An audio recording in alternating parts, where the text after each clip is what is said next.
যাদের লজ্জা থাকে তাদের অল্পতেই শক্ত হয়ে যায়, আর যাদের লজ্জাই থাকে না তাদের বহুবার শক্তের মধ্যেও শক্ত হয় না।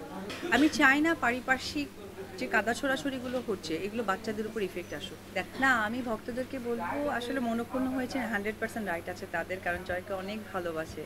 এ পর্যন্ত জয়কে ভালোবাসা তার পরিবারের বাহিরে আমার ফ্যান ফলোয়ার পরিবাররা তারা করেন, তো অবশ্যই তাদের অধিকার থেকে বলেছেন। তবে প্রত্যেকটা মা বাবা তার সন্তানের একটা সুস্থ উজ্জ্বল জীবন চায়। আর আমার এখানে বাইরে পাঠানোর আরও বিশেষ কারণ আমি যেটা কখনো বলতে চাইনি, বাট একটি কথা বলতে চাই, আমি চাই না পারিপার্শ্বিক যে কাদা ছোড়াছড়িগুলো হচ্ছে এগুলো বাচ্চাদের উপর ইফেক্ট আসুক, দ্যাটস ইট। দিদি, এই যে প্রতিবারই কিছুদিন পর পর দেখি যে বিশ্বাসকে কেন্দ্র করে সোশ্যাল মিডিয়ায় একটা গ্রুপ হোক, এই যে কাদা ছড়িয়ে বিষয়টা একে টেনে ওকে টেনে আপনার নাম জড়িয়ে তারপর সেটাকে জিনিসটাকে ছড়িয়ে দেয় চারিপাশে।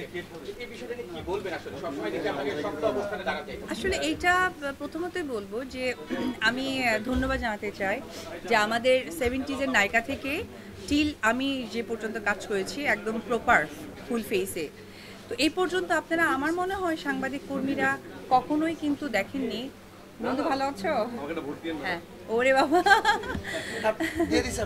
তো ওই জায়গা থেকে যেটা হচ্ছে যে আপনারা সকলেই দেখেছেন যে 70s থেকে এই পর্যন্ত আমি যতদিন অবধি একদম ফুল ফেসে কাজ করেছি ততদিন পর্যন্ত না, মানে ইন্ডাস্ট্রির কথা নিয়েই আমাদের মনে হয় যে আপনারা কথা বলতেন বা কথা আসতো, কিন্তু এখন বিষয়টা একেবারেই কেমন হয়ে গেছে না, ব্যক্তিগত ছিল একটা সময়, এখন ব্যক্তিগত থেকে না মানে ব্যক্তি ঘর ডোর অবধি চলে গেছে। তো এটা আসলে এটা আমি শিল্পী হিসেবে খুবই লজ্জিত, কারণ এটা আমাদের চাওয়া না।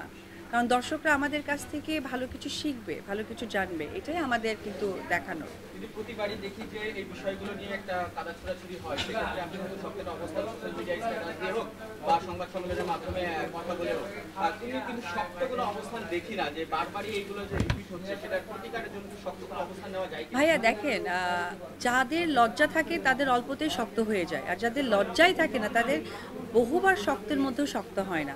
আমি মনে হয় সোশ্যাল মিডিয়ায় কথাটা আজকে অনেক বেশি ভাইরাল হবে।